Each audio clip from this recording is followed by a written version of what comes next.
To the curious, the seekers, and to the experts, welcome. You're listening to Poli-Psych Podcast. In this episode, we are considering some of the story around the hack of the DNC emails. And one person who comes to the fore of the story is Seth Rich.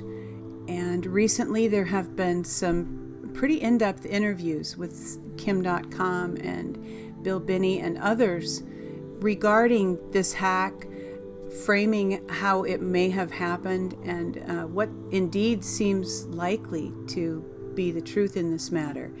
So today I'm Cindy, by the way. I'm joined by Ken. Hello, Ken. Hi, Cindy. And also Don. Hi, Don. Hello, Cindy and Ken. Ken is going to be leading our discussion today for the most part. And Ken, would you take this opportunity to introduce the subject? Sure. This first came to the fore during the 2016 run-up right to the election. It came up right near the end, and we had the Access Hollywood release of a surreptitiously recorded Donald Trump show that he had done with Billy Bush. And then right after that, the leaks started to come through WikiLeaks pertaining to the DNC, and they had a whole trove of emails and other information regarding the primaries and the election rigging that went on during the primaries. And the cleft between the Bernie Sanders wing of the party and the Hillary Clinton wing was front and center, and probably was the centerpiece of the influencing that occurred during that election cycle. And I think in retrospect, it demotivated the Democratic electorate quite a bit and did have a significant effect, probably the determinant effect on that election. So it became a pretty hot topic. And in this show, we won't necessarily address the connection between the death of Seth Rich and the fact that it does appear now that he was the person who started the process of what we would call a leak as opposed to a hack. But as has come out, Kim.com has come out of verbal hiding. Formerly, we had just been getting tweets, but he did a fairly lengthy interview that we'll be looking at. It will be the centerpiece of this show. We'll be interspersing that with other documentary evidence and recordings of other people to kind of give everyone out there, regardless of political persuasion, a look into the controversy that lingers with us. And the important development today will be the presence of an intermediary whom we don't have any idea. No one has any idea exactly who this person is. And it's kind of a new wrinkle on a very bizarre story. And we'll start just with some date context. The 2016 election, WikiLeaks began the process in late summer. They were releasing emails and attachments from the DNC, and this comes on the heels of the potentially related, potentially unrelated death of Seth Rich, murder of Seth Rich, that occurred on Sunday, July 10th. 2016 in the Bloomingdale neighborhood of Washington, D.C. And the circumstances surrounding his death are very mysterious, let's say, and we'll get into that later and again present some evidence of how this was handled after the actual shooting. He was shot by a .22 caliber firearm and received wounds in the back and was attended to by police and taken to a hospital.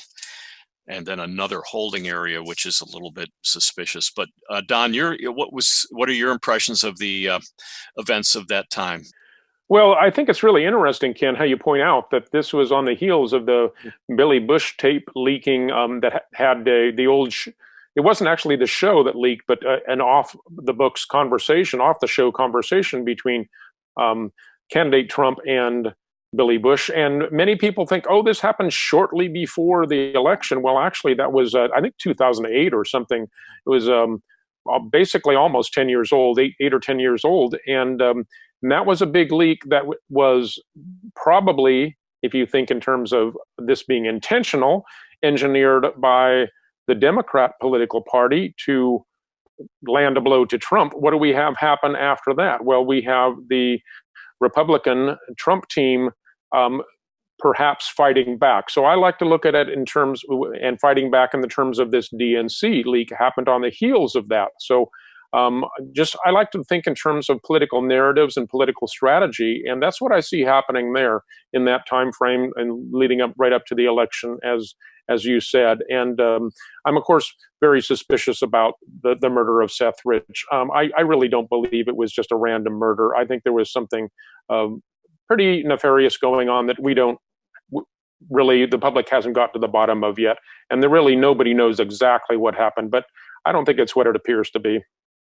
Events moved very quickly, and the initial contact, which is almost 99% sure, it hasn't been proven by files that reside in the U.S. yet, but they probably do exist. Seth Rich approached Kim.com sometime in the late spring, early summer of 2016 in response to irregularities with the primaries with the Bernie Sanders faction, and established that contact. And again, it moved so quickly. He was gone by July 10th. And so necessarily that contact would have had to have been initiated before that. And the dates are not clear. We didn't have time to pin that down, but it did occur. And we'll be playing Kim.com's impression and description of that event. And the more recent, well, the impact it had, I think, primarily is it did apparently launch, at least from a timing perspective, what's now referred to as the Guccifer II narrative, which really became the centerpiece of the Mueller probe. And this is just an example as to how important this was in our historical context, that the entire Mueller probe was really anchored upon this event. There's almost no other way to frame it. So the Guccifer II narrative, again, it's function stacked so that any strategy has multiple benefits to the designer, and that would be to simultaneously demonize Russia, also sort of wiggle out of the actual effect of the homegrown aspect, the organic effect of an American compromising this system, and then to pin it on Russia, and then be able to take that one step beyond that and actually say that, well, therefore the election was not legitimate, and therefore also we can look for linkages between President Trump or candidate Trump and Russia to get there. So it's sort of a weave of deception at this point, because of again the prima facie evidence that the Mueller probe has collapsed, and the Russia connection to the DNC hack, and it would have to have been a hack because they didn't have Russian agents in the DNC. That's highly unlikely. It's possible, I suppose, but none of that was ever proven either. So here we are with two narratives. We have a narrative that was not proven through a lengthy process of federal grand jury, and another narrative that we'll address today. We're going to just look at the prima facie recordings and try to determine from listening, using common sense. We're all going to join in that process as we move through. We're going to have a lot of clips. Just to introduce a few of the characters, most listeners will know who Kim.com is. He resides in New Zealand, is under indictment for federal copyright violation, and has been pinned down almost as Julian Assange has. Obviously, we have Julian Assange being the primary release entity for the material, and he also was held under house arrest. We have Bill Binney, who was the former NSA technical director, very credible commenter, and from a technical angle, we'll be hearing a lot from him in our presentation today. And this whole thing, the centerpiece really is the interview that was conducted by a very valuable contributor to this process, and it was released a short while ago. And we're going to look at not the whole interview itself, but selective clips from the release. Cindy, you'll come up with, we'll pick this up on the first clip. And we're going to go first. I think if this is okay, we'll look at that first clip, which basically will have Kim.com describing how this whole thing started. Reached out to you, is that what I understand? Yeah. The way that happened is I formed a political party in New Zealand called the Internet Party. And in an interview, I think it was with Bloomberg or somebody else, I announced that we will have an Internet Party in the United States. And when that story came out in the United States, I was approached by a young gentleman over Twitter with the Twitter handle Panda something, and told me that he's working with the Democratic Party and he's fed up with what's going on in the United States, and he read about my Internet Party, and he would be interested to talk with me. And then I took that straight into an encrypted channel where we chatted about what's going on, and we had a few back and forth, and he told me that he has information that would be quite shocking if it was made public. He believed that there's massive corruption going on within the DNC. He was very concerned about voter fraud, that tools are being misused and voter fraud. And so I said, look, this is all very interesting, but I was in the middle of my case, and I was involved in this massive fight against the United States. So I did not want to be the recipient of any of that information. So what I did, I put him in touch with someone that I know is in the data security space, that is very knowledgeable and has worked with WikiLeaks in the past. And I simply established the contact between that person and this person, and everything that happened after that is what we now know as the DNC leak/hack. Part of this, again, to provide a little bit better introduction, Joe Loria, Consortium News, conducted the interview, and it also faces off with the Michael Isikoff resumption of really the Russian conspiracy theory. That campaign started on July 9th, and it came right on the heels of the Epstein arrest, which is curious, but not necessarily connected, but it does appear to have sort of crowded into the news cycle. So that we do see sort of a crescendo of interest in this case. And we'll try to squeeze in the next clip here. And this is Bill Binney comment on the clock speed, which we'll discuss after we listen to Bill Binney. The DNC data came down in 3 batches, right? One on looking at the last modified time, which is what we were doing with the DNC data. It came in 3 batches, one dated the 23rd of May, one the 25th of May, and one the 26th of August. Now, if we're assuming that what Kim was saying, that Seth Rich was the original hacker or the guy getting into the data in the DNC, then he could have passed the 23 and 25 May material, but somebody else did the 26th August. So that was basically saying he was not alone in this. And then the later data coming out on 21 September clearly showed there was no fat property there. So it was a hack or somebody getting into the system and taking it out probably directly.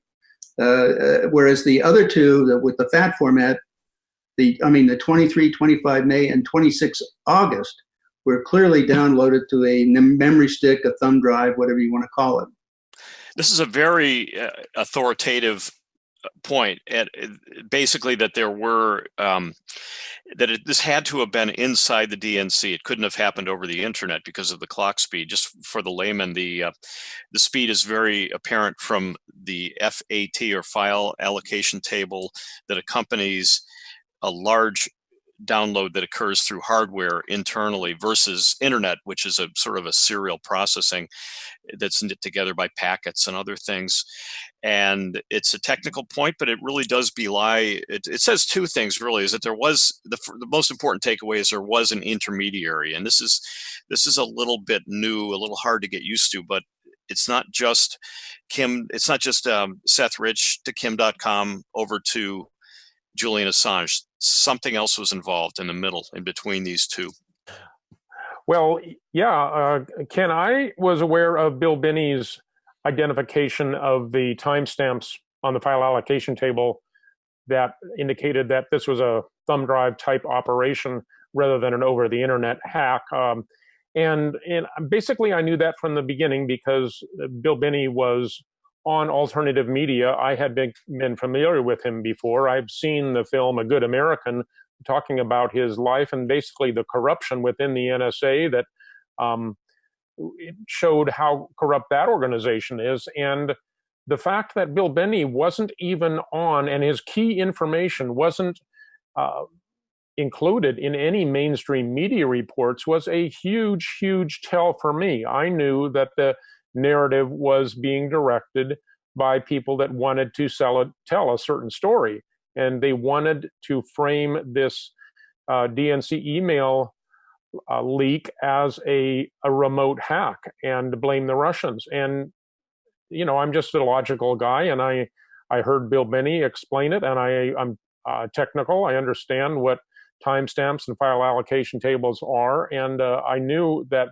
this was highway robbery with a false narrative. There was just they were just hiding the truth from us, and so it just whatever little credibility mainstream media had in my mind went almost completely poof when Bill Binney never got to tell his story for anybody to listen until recently. It's sort of beginning to come out now.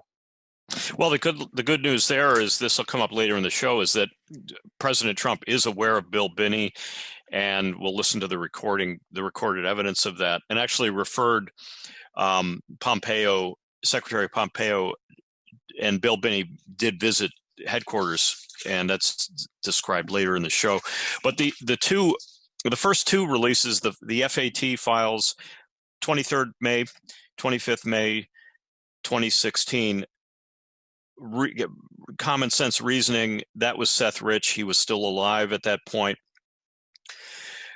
26th of August, another date, and this all comes from the data that Bill Binney has verified on the files themselves. FAT format again on the 26th of August, which indicates it had to have been two things. It had to have been from a DNC insider. Maybe it was a partner of Seth Rich. Maybe it was his brother. Nobody knows, but it's still got that direct inside leak as opposed to a hack, a leak. And then the theory that came out in this is that probably the intermediary had better skills than Seth Rich did and was able to then carry out essentially a hack, basically a social attack once that information was available, once they were inside the gate. Now, there was another release. It was broken into two parts on the 21st of September, and they had no FAT and were probably, this is the Guccifer 2, where that starts to come in later. And that's kind of a big tell, is that the Guccifer 2 is occurring after the fact, and it also has no FAT. So they're kind of trying to impersonate and switch this over to the Russian narrative at that point by putting timestamps in there. But the next group of clips address this issue of the intermediary and how the intermediary may have operated.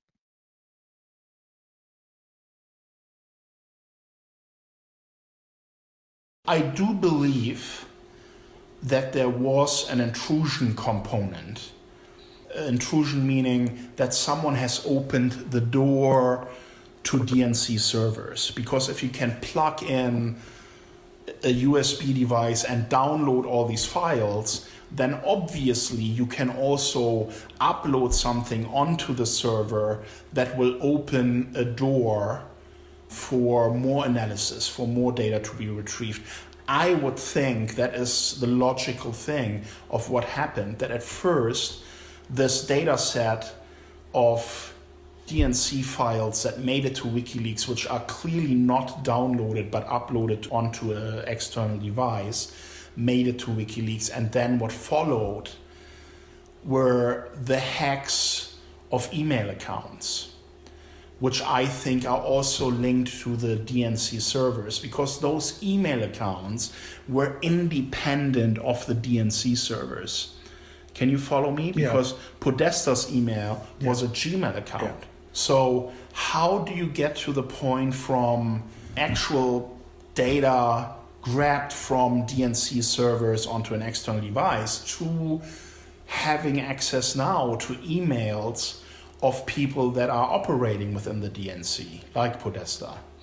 And I would think the most logical way to achieve that is that the person who downloaded all the files onto this, let's call it a memory stick, has also provided a means of access to that same server to an external party, which would then have used the access to identify documents or files that are relevant to the operators within the DNC, the leadership, and then used one of those files to modify the content so that it will install a backdoor on that person's computer. Because that's what you do. If you get a PDF file that has been modified and you click on it, you basically open a door to your machine, to the person who sent you that file.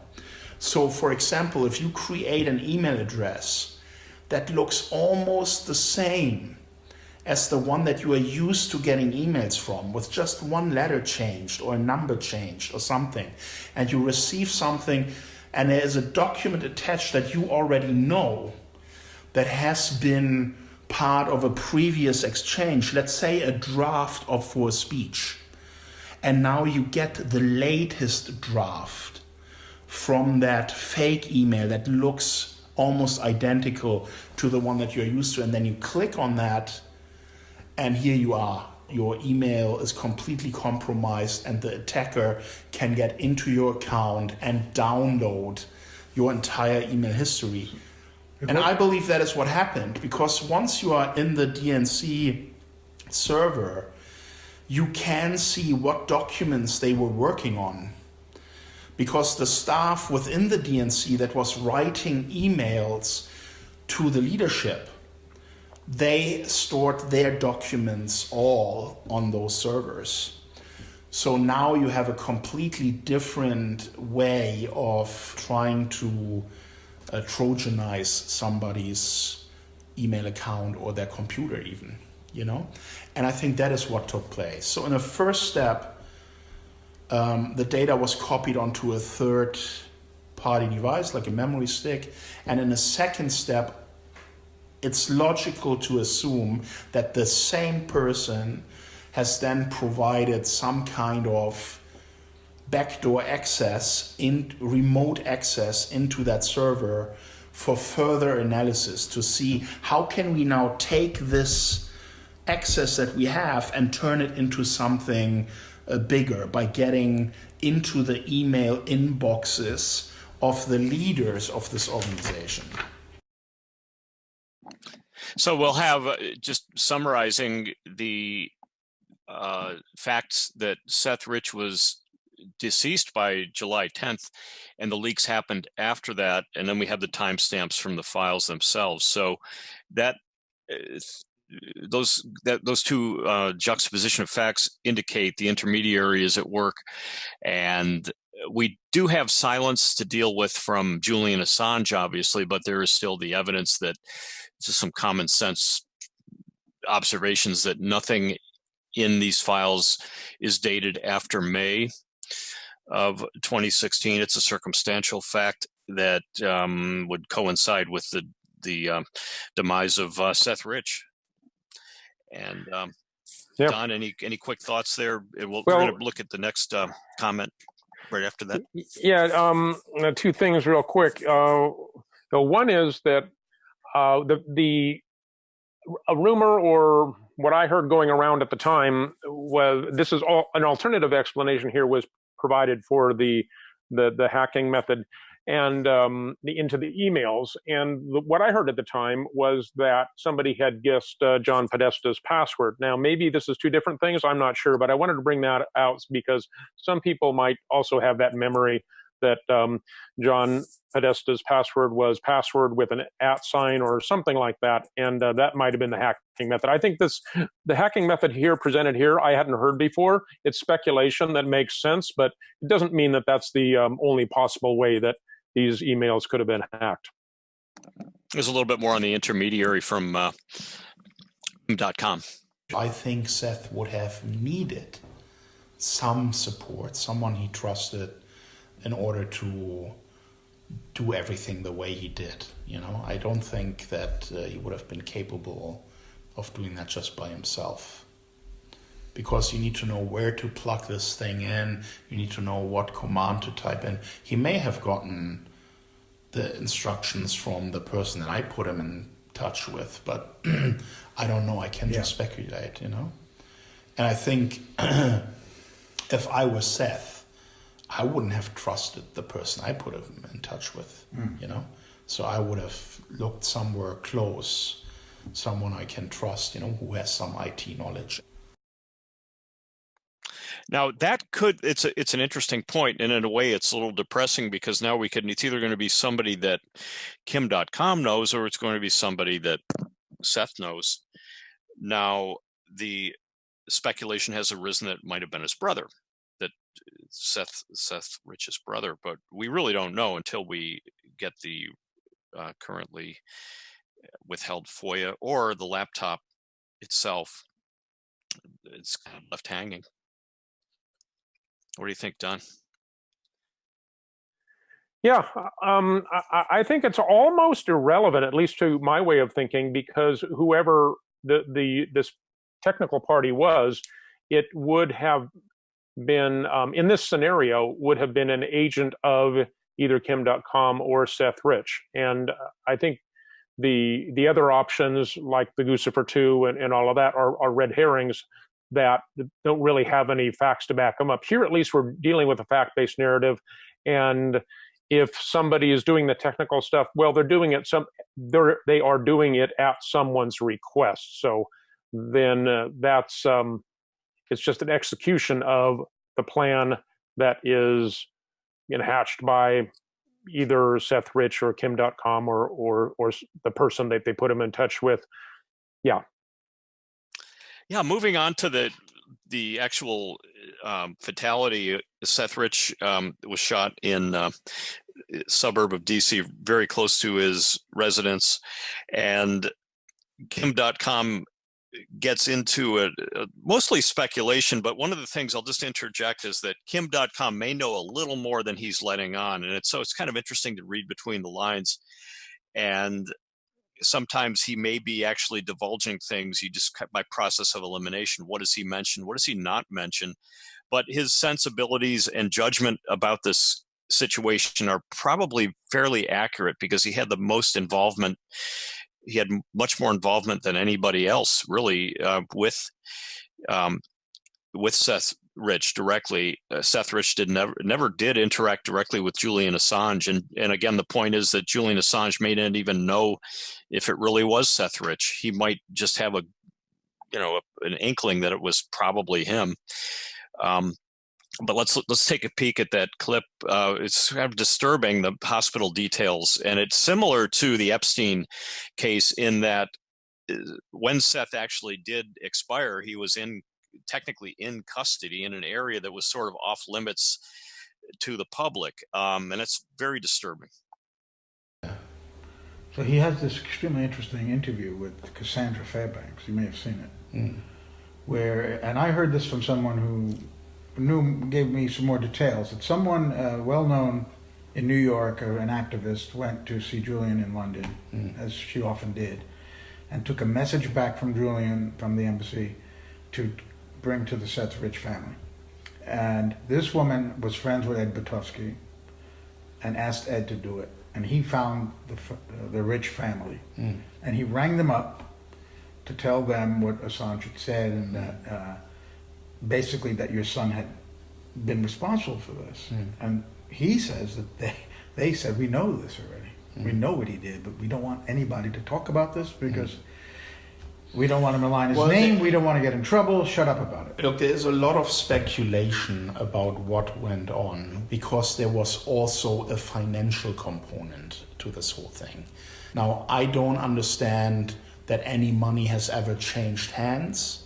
I wouldn't know about this, but it would be a potential motive why they are so aggressively fighting any kind of publication about Seth's involvement in this. And they asked me as well to cease any release of any information. And then when I honored that and I said I would only speak to a US representative if certain guarantees are provided that I'm safe and my family is safe, only under those circumstances would I provide the information. And then the rich family attacked me on that. So I followed their suggestion by their lawyers saying to me, this is what we would like you to do. We followed that, and then they kept attacking me anyway. So to me, it was very, very suspicious how they have dealt with anyone who was trying to shed some light on this. And if you read between the lines and you see how they react to things, and also their relationships, that the fact that this guy Berman gets involved, who is really a PR person for the DNC and now runs the whole communication strategy and defense and basically stifles any kind of conversation about this topic. The fact that the family allowed that guy to get involved when there was some, at the very least, if I was the parent of Seth Rich, I would be saying, this whole robbery story just doesn't add up. They didn't take anything. They had ample time, after he was shot, just to take his watch or take a wallet or whatever, it just didn't add up. And then when he got to the hospital, based on the reports that did later leak, he wasn't fatally shot.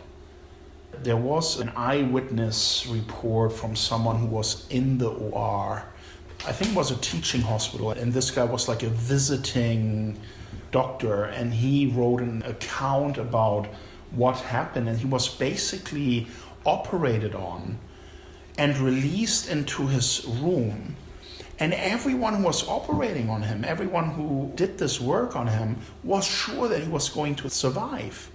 And then all of a sudden, he was moved from his normal hospital room into a special unit of the hospital that's like locked off for special cases, and then he died.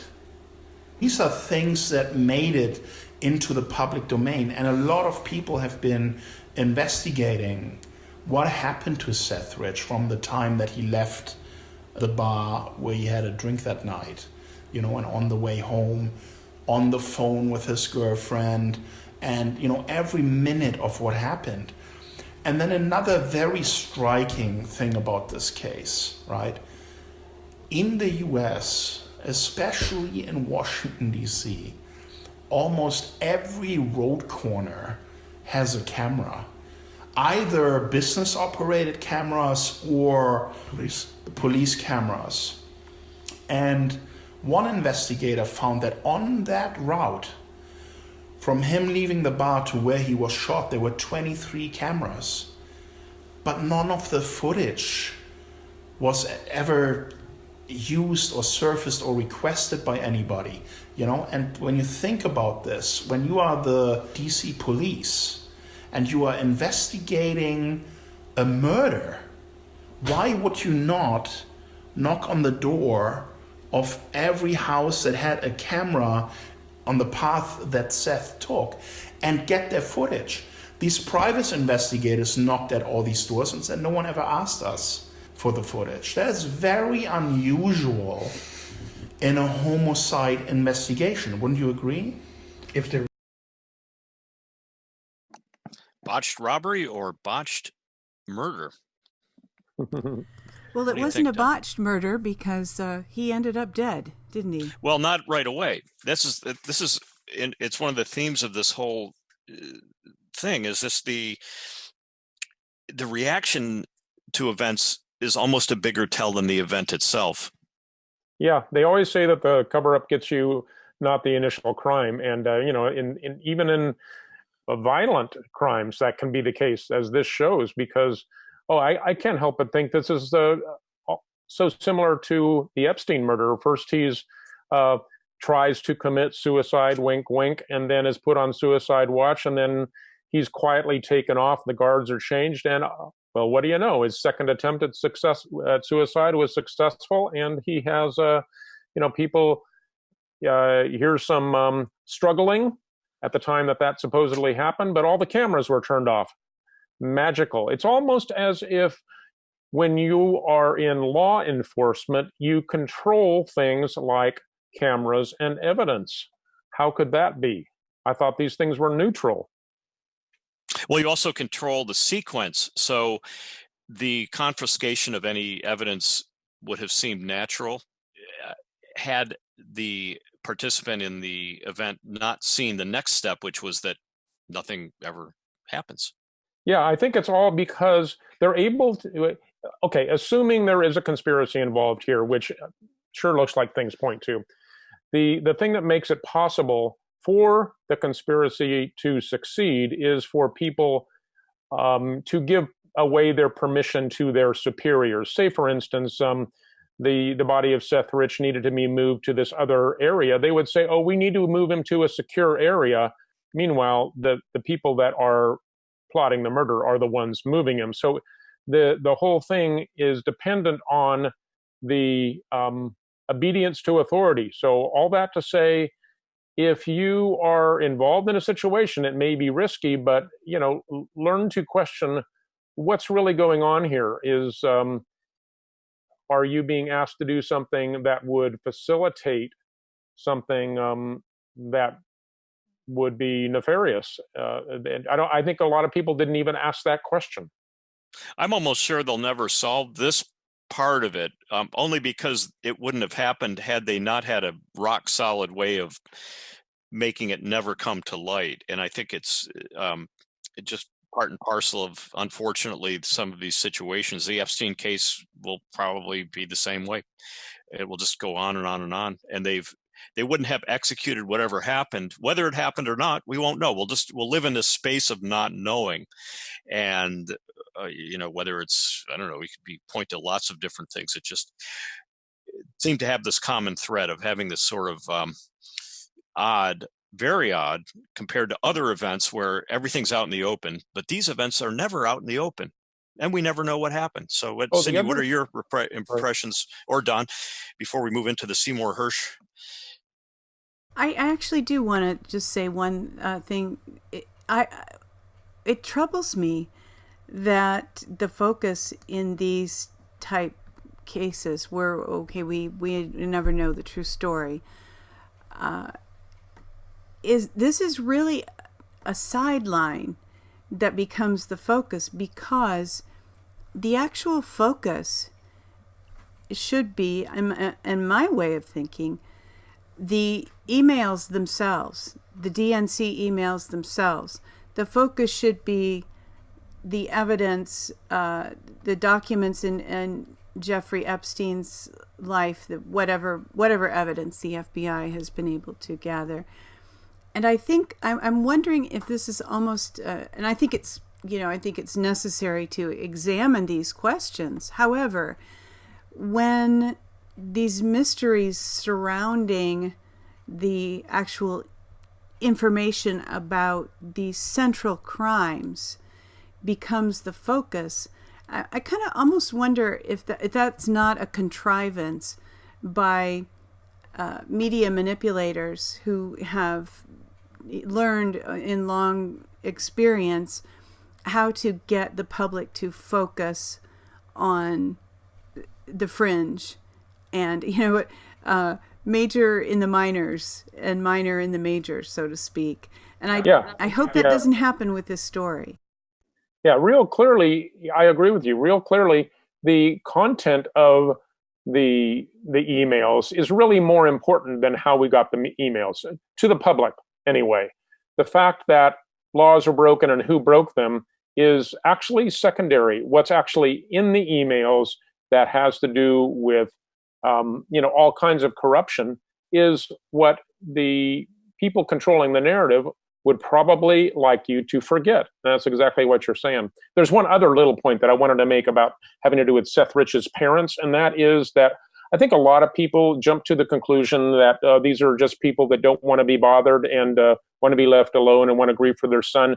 But there may be something else nefarious going on. And I think it's important in situations like these to consider other possibilities. And that one would be that these parents of Seth Rich were actually being threatened themselves, that they would use the veneer, the excuse of, we want this to end, we don't want to hear any more about Seth Rich, when maybe they really did want to hear, they did want to know why he had died, but they were being told to go along with this idea that they wanted it shut down so that their lives didn't end. So they potentially could be under threats of some kind. And I just wanted to throw that out there as a possibility.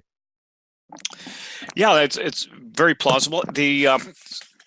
I've always regarded the Seymour Hersh tape as being the most interesting aspect of this, and I think I'm going to even bump that estimate up a little bit after hearing all just seeing all these threads come together and finally hearing Kim.com explain a few things. But let's give a listen to Seymour Hersh, very famous journalist and in history, influential. He's advancing in age. I think he's at this point, he was born in 1937, so that would make him 87.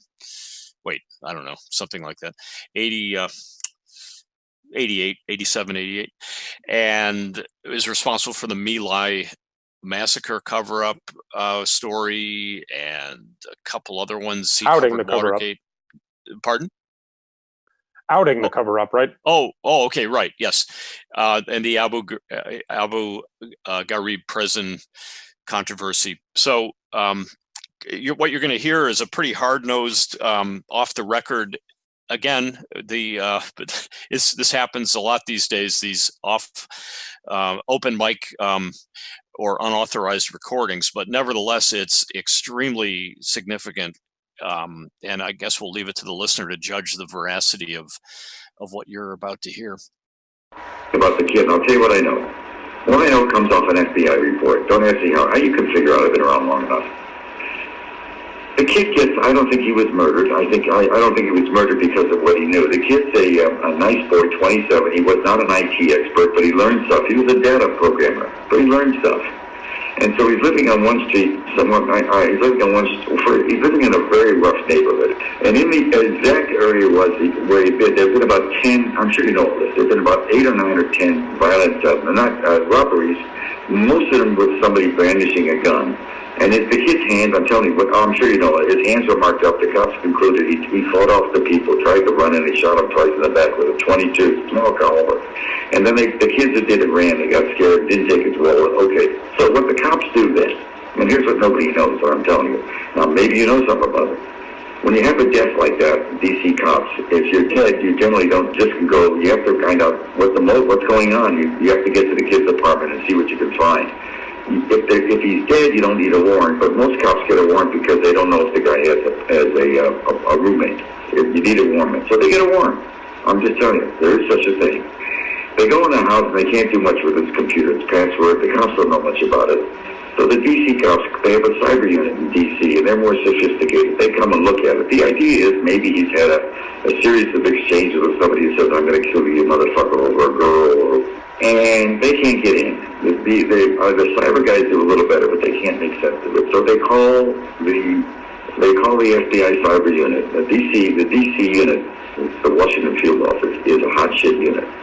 The guy running the Washington field office, he's like a 3-star at an army base. He's already looking for 4. You know what I mean? He's going to go into a top job. There's a cyber unit there that's excellent. what you get in a warrant, the public information you get in a warrant doesn't include, it does not include the affidavit underlying why you're going in, what the reasons are. That's almost never available on. I can tell you that. The existence of a warrant is a public document 99% of the time. So, on the same warrant, they call in the Fed. The Feds get through, and here's what they find. This is according to the FBI report. What they find is he makes first of all, you have to know some basic facts. One of the basic facts is there's no DNC or Podesta email that exists beyond May 22nd, May 21st, 22nd. It's the last email from either one of those groups. And so what the report says that sometime in late spring, we're talking about June, summer's in June 21st. Late spring would be after, I presume, I don't know. I just say it says late spring, early summer.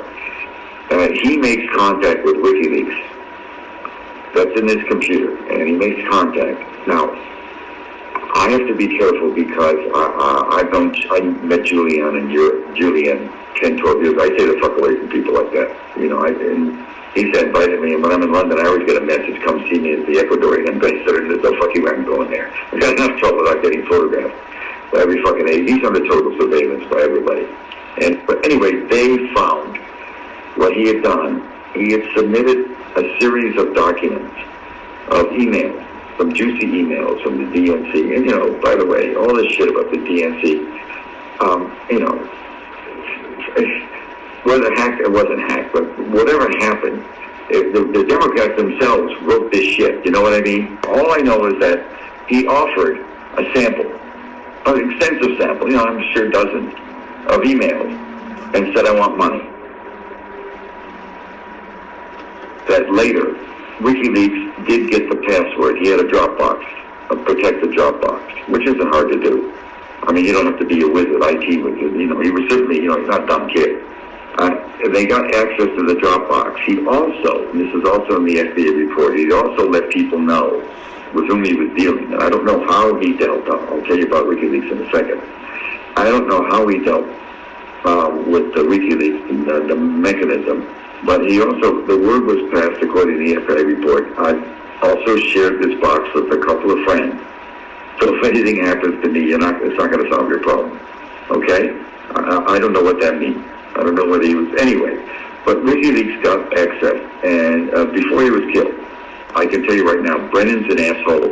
I've known all these people for years. Clapper, sort of a better guy, but not rocket scientist. The NSA guy is a fucking moron. And they, the trouble with all those guys is that the only way they're going to make it to a board or two and get, hired by SAIC to deliver some fat cat contracts is if Hillary stayed in. With Trump, they're gone. They're done. They're going to live on their pension. They're not going to make it. And I got to tell you, guys in that job, they don't want to live on their pension. They want to be on boards like they're make $600,000 for going to 4 visits. I have somebody on the inside. I've been around a long time and I write a lot of stuff. I have somebody on the inside who will go and read a file for me. This person is unbelievably accurate and careful. He's a very high-level guy. He'll do a favor. You're just going to have to trust me. I have what they call it in my business, long-form journalism. I have a narrative of how that whole fucking thing began. It's a Brennan operation. It was an American disinformation, and the fucking president, at one point when they even started telling the press, they were back briefing the press. The head of the NSA was going and telling the press, this fucking cocksucker Rogers, was telling the press that we even know who in the GRU, the Russian military intelligence service, leaked it. I mean, all bullshit. So interesting, probably off the cuff.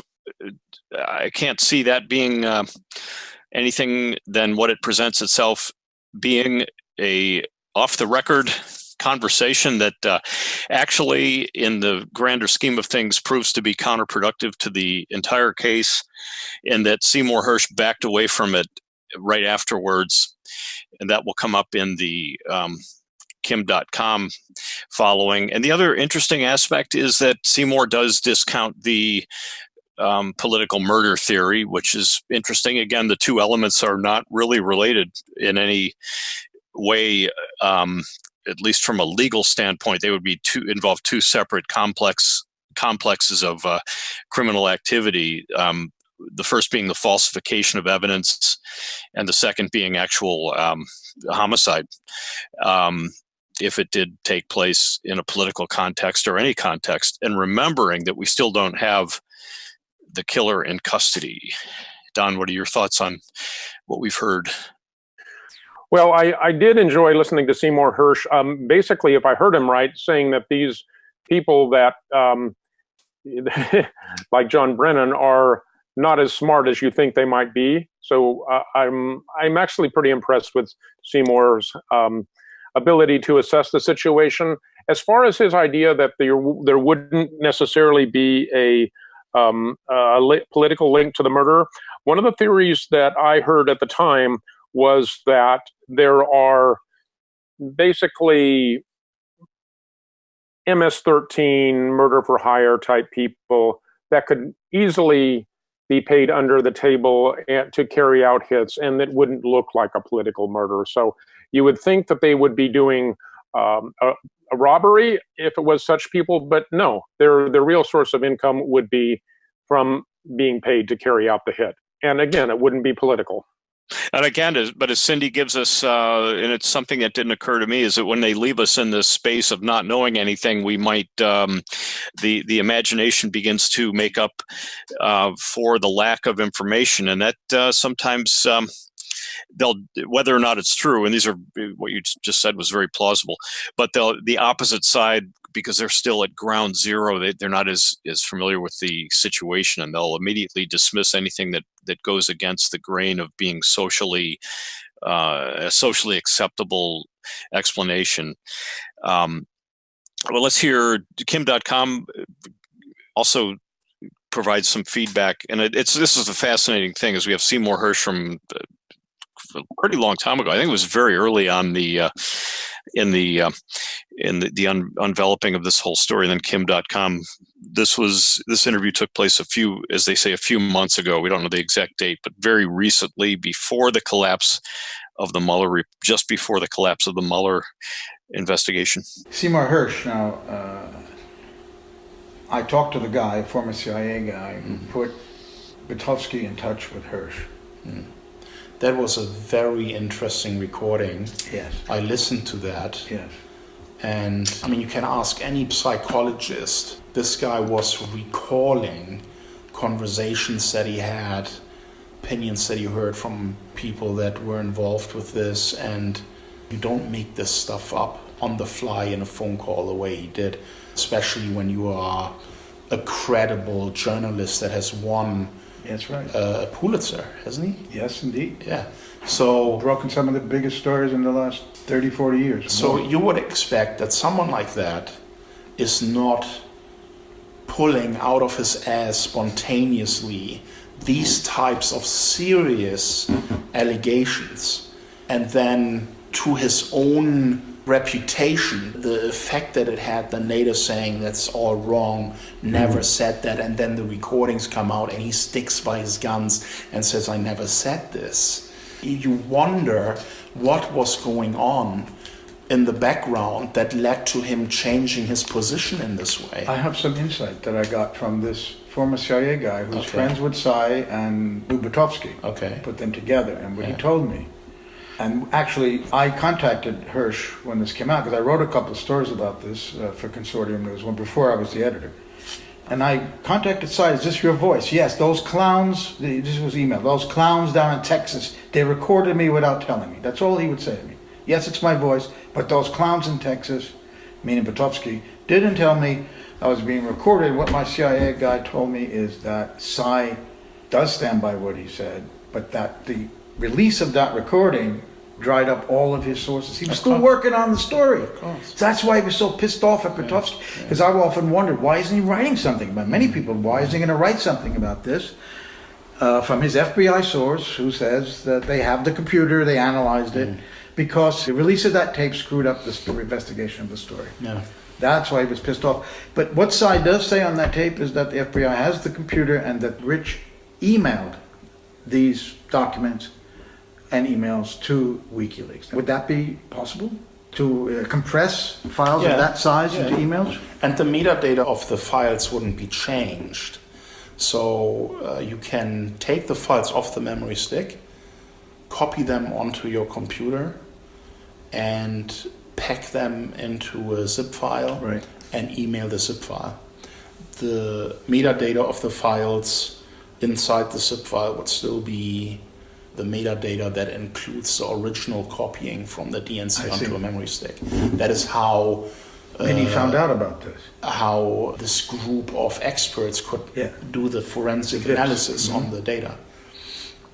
That was published on the so-called Guccifer 2.0's blog. By the way, let me be very clear. I have never been involved in either putting Panda in touch with WikiLeaks directly or any submissions of any files whatsoever. And given my own situation, under indictment, under surveillance, on bail, I did not want to do anything that can affect my own situation and my family situation, right? So all I did is really put a guy in touch with another guy. So we have we'll run into this with the Assange interview. He's under duress, Kim.com. He's essentially confined. It's not house arrest, but he's under indictment still and hasn't quite crawled out from under that black cloud. And I think New Zealand has refused to honor the extradition request. The next clip that we'll look at is Julian Assange, very similar situation. And I just wanted to direct people's attention to the slight head nod that Julian gives after the questioner asks him, was he one of your sources? It's very subtle, but again, we're dealing with, I remember during the Vietnam War, the story of the prisoner who blinked in Morse code. So I know that's a little far-fetched, but here we are. Since we're in the space of not knowing, we have to use our intuition a little bit, but give a look at Julian Assange. This is from August 2016. Again, this is before the election, and he is confined to the Ecuadorian embassy and was at that time granted free access to internet. And this interview was broadcast on Dutch television. Donald Trump has had a disastrous few weeks. If you look at the polls, he needs a miracle. In the American political lexicon, there's such a thing as the October surprise. The stuff that you're sitting on, is an October surprise in there? Do you even know what you're sitting on? WikiLeaks never sits on material. Whistleblowers go to significant efforts to get us material and often very significant risks. As a 27-year-old, works for the DNC, who was shot in the back, murdered just 2 weeks ago for unknown reasons as he was walking down the street in Washington. So that was just a robbery, I believe, wasn't it? No, there's no finding. So what are you suggesting? What are you suggesting? I'm suggesting that our sources take risks, and they become concerned to see things occurring like that. But was he one of your sources then? I mean, we don't comment on who our sources are. But why make the suggestion about a young guy being shot in the streets of Washington? Because we have to understand how high the stakes are in the United States, and that our sources are, our sources face serious risks. That's why they come to us, so we can protect their anonymity. But it's quite something to suggest a murder. That's basically what you're doing. Well, that others have suggested that. We are investigating to understand what happened in that situation with Seth Rich. I think it is a concerning situation. There's not a conclusion yet. We wouldn't be willing to state a conclusion, but we are concerned about it. And more importantly, a variety of WikiLeaks sources are concerned when that kind of thing happens. And then there was a bit of a comment from Kim.com on this, and then some other issues pertaining to Julian Assange's position on the silence. I remember this interview when it was first posted online, and I find it extremely moving because people can have whatever opinion they want about WikiLeaks, about Julian Assange, about the whistleblowers. These people have sincerely, I think in most cases, and certainly for Julian Assange, sincerely believed that they have been trying to do a service to the people of the world in letting the truth come out. And there's a cost to that. And it's really unfortunate.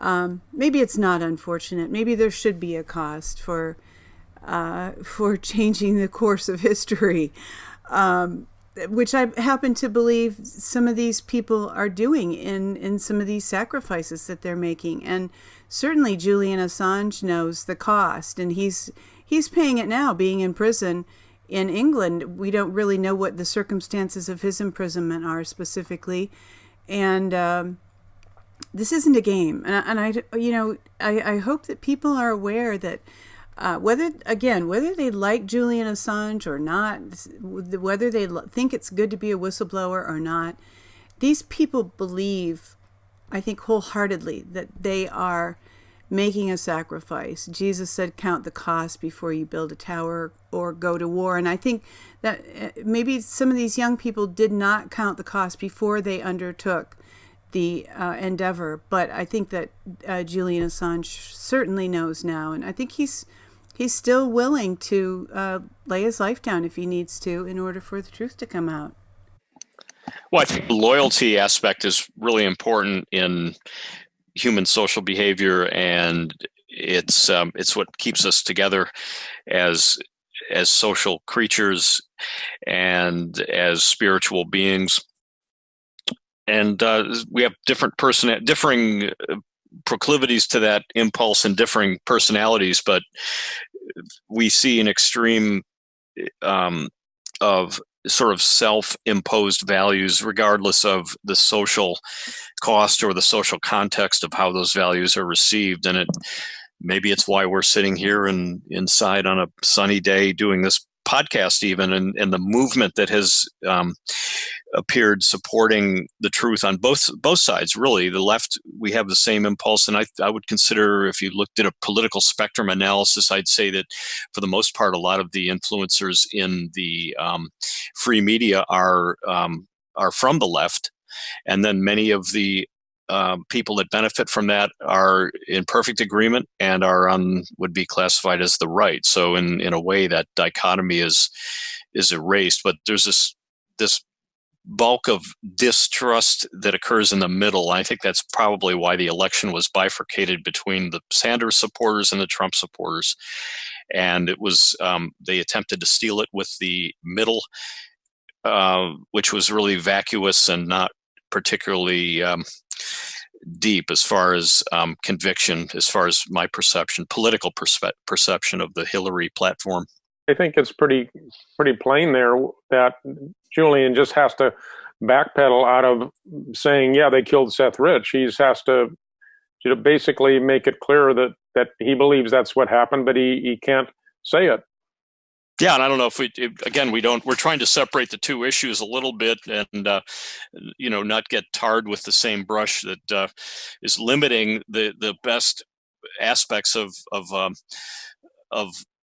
Seth Rich's sacrifice in any context. He did die, and he also at the same time was making an incredible contribution to the voters' rights issue itself. But Kim.com has a little comment. Right, that there are a couple of things that are very strong evidence. For example, that I knew something was going to happen. I'm not the kind of Nostradamus guy who gets on Twitter or gives an interview and makes predictions about the future. When I told Bloomberg in an interview that Julian Assange is going to become the biggest roadblock for Hillary Clinton in this presidential election. That was prior to any of the leaks. And I was pretty precise in what I said. I don't just go and give interviews before any of this happens, making predictions without knowledge. I knew that information was going to become available, and I knew, because of the person that I put Panda in touch with, that it's going to end up with WikiLeaks. The way he handled it, Julian Assange, was quite clever when he was interviewed on that Dutch TV station. Yeah, but he said it, but he didn't say it. Put out a $20,000 reward for his capture. Either that's the truth, that it was rich, or it was some diversionary tactic by WikiLeaks to get us off the trail of the real. I have to say, that is one thing that I don't agree with, that I don't like about this. I mean, you can understand that WikiLeaks wants to have a pristine record about protecting their sources, even after they're even a gone. dead one, yeah. But in my opinion, personal opinion, I don't know why Julian decided to do this. When an entire country is held hostage by this Russia narrative with the potential for significant conflict, you almost have an obligation to put your protection of a now dead source over the global implications that this investigation, this entire Mueller charade, basically launched and funded and started by Hillary Clinton, that would have on the world, the impact that would have. I personally would have made a different decision. I would have said, in this case, it is just too important that the truth is known. But here's what I'm afraid of, and I never spoke with Julian about this, and maybe Julian doesn't even know for sure where it came from, because there is another party involved. Remember, I put Seth in touch with somebody else. Maybe that person took over and became the channel without Julian actually knowing where it all originated. But again, this is speculation. I don't know. I'm just going to buzz right into the rich family thing. It's a touchy subject, but it's been made so, I think, by media, and actually has been litigated. I believe the rich family did sue to battle against this narrative, or at least the narrative of at least questioning, which is curious. And I believe the judge did throw it out. Some of the lawsuits are still going on. But let's look at the backtracking to that time in 2016. And this is the rich family's reaction. And I don't know if this will show up in the bit rate of this, but there is actually, it's the father's lips do move at around 40 seconds into this clip, mouthing the same sentence as his wife, and that could be sign that there were talking points posted on a poster in front of them. This brother's eyes seem to be fixed on a point, focused on about 3 feet or so in front of 3 or 4 feet in front of him. You can just tell by looking at his gaze, and somewhat nervous reaction too is. I've seen this happen before. Sometimes sorrow can actually generate the opposite emotion, and vice versa. It's a very special reaction. It occurs in highly stressful situations, and we do see a little bit of that in this clip. From what we gather, from what we've heard from the detectives, and what we learned from Kelsey, he was talking to her. She heard some noise on the phone. She said, "Are you okay? Are you home?" He says, "Yeah, I'm home." And then it's, "I have to call you back." And we don't know what happened there, except he ended up shot twice in the back and was, they said he was talking to the officers when they first got there. He was maybe stable when he got to the hospital, and then things went bad, and bullets and people don't match well. He had bruising on his face, he had bruising on his knuckles, and he had bruising on his knees. So we know he struggled, but we believe someone came from behind him. Was he pushed down? What the struggle was? There's no surveillance yet that we have heard of or anything. We know the police are looking for that, but we may never know what actually happened. If it was a robbery, it wasn't successful because the police have all his belongings, cell phone, wallet, credit cards, money, so nothing was taken. Nothing was taken from him, so if that's what they were trying to do, they got scared and they ran off. And he was a caring person, that he wanted to make a difference. And unfortunately, those visions, those ideas are going to have to be unfulfilled, that he's not able in the communities or the whatever things he was working on. His biggest thing now was helping make sure that people, who wanted to vote, that they could find the polling places, they could vote, so that everybody can do what they want, and that we can have a better nation. He also would tell you, make the most of every moment, because you never know when the next moment isn't going to exist. And laugh. I think that hits so many of the points about what Seth, how we wanted to live, and it's like, make a difference, do good things, treat people fairly, and try to make the world better. I think that's what Seth's goal was, make a difference. Let's put in, and also Kim.com reacts to the situation, and again, it was a surprise to me, at least, that there was interaction between Kim.com and the family. I don't know if that was, Don, had you been, or Cindy, been aware of that before this was released? I hadn't. No, I New wasn't wrinkle. either. No. Yeah. Now, your communication with the family, how did that take place? Over these encrypted? No, that was just per email, just on email. emails? Yeah. So they asked you to not talk about this? Yeah. They suggested a way forward. Send what you have to the government, send what you have. Oh, they did say that. They said, and you sent that letter? Yeah. But they're not interested, the government. They don't want to know. Exactly. So they suggested how to take things forward, and I thanked them, and I said, okay, that's exactly what I will do. So if a miracle happened and the Department of Justice said, we want to talk to you about Seth Rich, you're able to do that? Yeah. They'd be okay with that? Yeah, I'd say that I could be a pessimist and say that the government had a backstop on that. So the family had a good response, but nevertheless, that could still be stonewalled if, and it was, I do believe Kim.com made it quite clear that he would, in one of his tweets, come in and testify before Mueller, or at least, furnish evidence if he was guaranteed some measure of safety for doing so.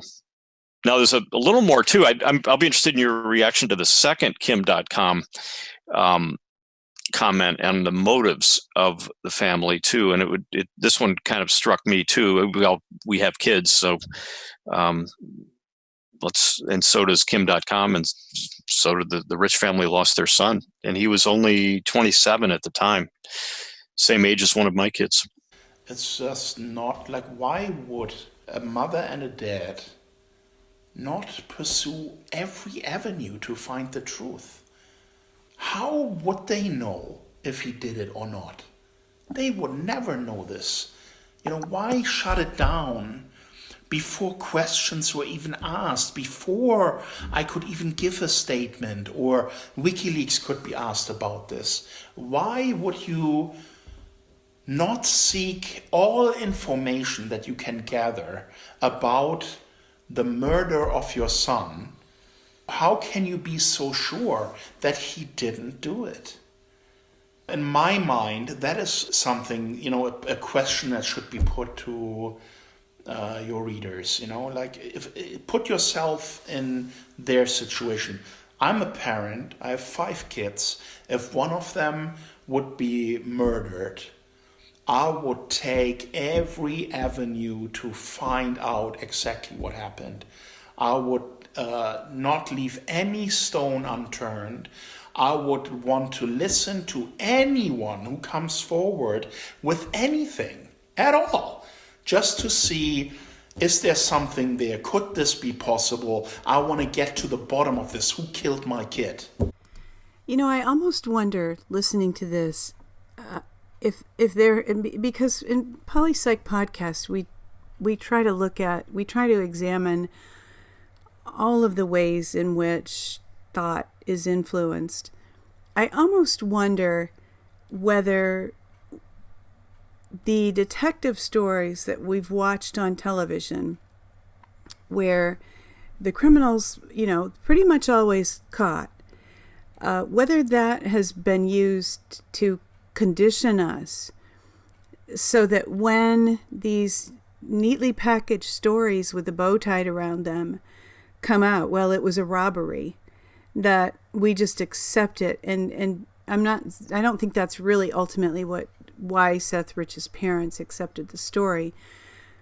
However, I think that might be why the public in general accepts this kind of a story, because we've been conditioned by TV stories and by Hollywood to anticipate that, oh yeah, somebody's going to get found out, caught, then the gang is going to go out for drinks to celebrate their success.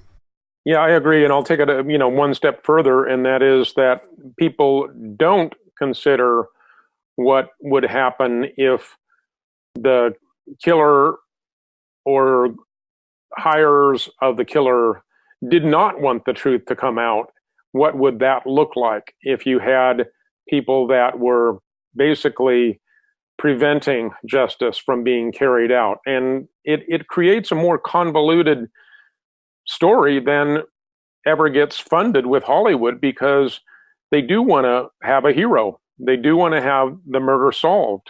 And if you have a situation where there's a lot of corruption, well, that's a documentary, and it's not going to get as much attention because it doesn't really tell you something that people want to believe about their world.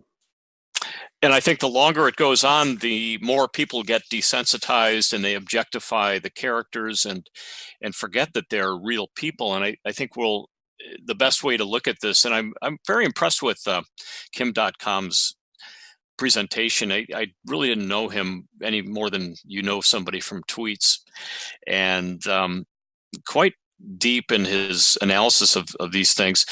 And I think that is the way to go, is to picture it. What if this happened in your own life, and use that as a template for reacting to these events.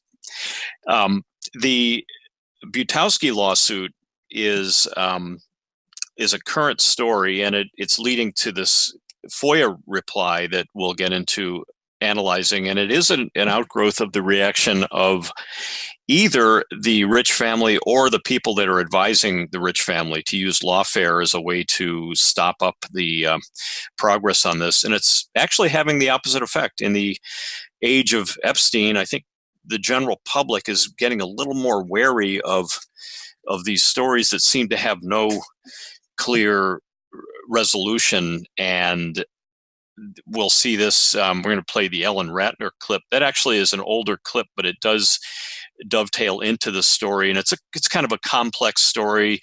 We're only going to come at it from the periphery as it impacts the personal performances that we're looking at here from the people. But we do need to just address the characters. Ellen Ratner is sort of an independent, but was allied a little more closely with Fox, and that led to the allegation by Isikoff. It sort of embroiders his take on it, that it was a Fox-Russia conspiracy somehow. And I think that is almost getting laughed out of the public's perception at this point in time. And I'm kind of surprised that he would go that route after all this Mueller nonsense that we've lived through. So let's give a listen to Ellen Ratner, and then we'll have Bill Binney commenting on the FOIA letter, which is related to that and uncovers very interesting perspectives on what might happen next. I know I hate these media people. They're the worst. Awful, awful. But don't get hung up on it, because it doesn't have that much of an effect. And they did report the emails, Wikipedia. They went after Hillary. WikiLeaks, yeah, excuse me. By the way, just FYI, I got to take a WikiLeaks. I spent 3 hours with Julian Assange on Saturday at the Ecuadorian embassy in London. Listen to this. Go ahead. Well, I did. Yeah. But one of the things he did say is that the leaks were not from, the Russians. They were an internal source from the Hillary campaign, or from somebody that knew Hillary, an enemy. He does not think they're from Russians. And he said Russia got credit for something WikiLeaks should have gotten credit for. Well, how many people think that there was part of the party, the Democratic Party, that was trying to put the poison in? Because I always wondered if there were people who just secretly wanted to ruin it for her within their own party. Do you think that? Well, as he said, she's been around a long time. She has a lot of enemies, and the enemies that he had or has are mainly in the real estate business, but not, he hasn't been in public life, so he doesn't have that sort of enemies that all of us would get if we were in public life. So we've got Ed Butowski coming into the picture, and he actually, ironically, was the person who recorded the Seymour Hersh tape. And I'm not up on all the details, but this is linked to the Ellen Ratner case. I believe they were defendants in a suit brought by the Rich family that was tossed out. But it led to a very interesting request, a FOIA letter, which is it was seeking to bring out information on any documentation that would actually make the link with Assange through Kim.com a matter of material fact. And it was kind of a shot in the dark, but it yielded an interesting reply that we'll listen to here. Bill Binney, the expert on all things pertaining to the, again, he was, what's the title again, Don, do you have it there? Bill Binney, former NSA technical director, so authoritative source. I think from my point of view, there's one specific piece of evidence that is not being really talked about that much. And that is the FOIA request by Ty Clevenger, the lawyer for Ed Butowski, to NSA for any data they had for Seth Rich communications with, a series of people, Julian Assange, Kim.com, a number of members of related to WikiLeaks, and I think they said any foreigners or something. And the problem is it was too large a thing. Yeah. But the answer came back from NSA, and this is in writing. It's on the web, and it says that we have 32 pages of 15 different files for that meet your FOIA request, but they are properly classified under Executive Order 13526. And we can't get them to you. So what that says is, in the intelligence community, and I'm basically a fundamental believer that NSA told them only about probably in the order of 1% of what they knew. So I think they're lying too in this FOIA answer, which is not untypical of them. So I think there's a lot more there than meets the eye. And this is something the president has given the Attorney General Barr the authority to declassify. And that's something he should do. Truth comes in waves. And this is, for some of us, this is repeat. For others, there's a huge group just coming on board. Yeah, like 95% of the population. So the takeaway from this is there are 15 files and 32 pages that we did not know about that are being held, and their current status is classified, and that would be the target for declassification. And the important thing to remember is that with Bill Barr there, if he's so motivated, that would be a great move to try to figure that out. The names list included the Awans, it was kind of a shotgun approach. Had about 15 names on it, and as was pointed out in the clip, we don't know who was involved, but everyone on that list was an integral part of one or another part of this evolving theory that we're left to try to create. When there's no sense data, the intuition takes over, and this is one of the inevitable downsides of having this lack of information. I'd like to jump back just for a moment to the Ellen Ratner clip and make a comparison of how cavalierly she talked about this. Just a few moments ago, we were talking about what the cost is for people like Julian Assange, maybe Seth Rich, and Ellen Ratner's here. I mean, I don't know the lady. I've never followed her work. I'm not judging her, but I was struck by the comparison of how lightheartedly she was able to talk about something that had possibly cost at least one person his life. And I think that's the problem that we have in journalism today. People's their estimate of their own journalistic abilities actually rests on their approval by others and less on as it used to be, the risks that they're taking to get the truth out. And if there are people like Seymour Hersh that are still around, they recognize that there are risks to having their research uncovered before it's time. And it was really interesting to hear that point being made explicitly in that clip that we had earlier with Seymour Hersh. But even though Ellen Ratner isn't young, she doesn't seem to have a mature attitude about the costs that are associated with getting the truth out. They're very, very high.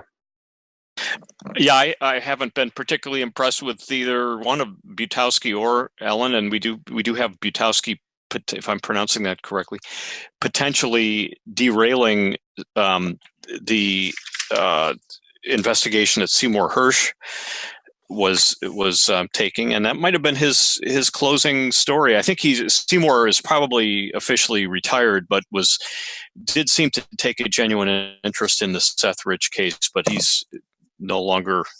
We haven't heard from him since on that issue.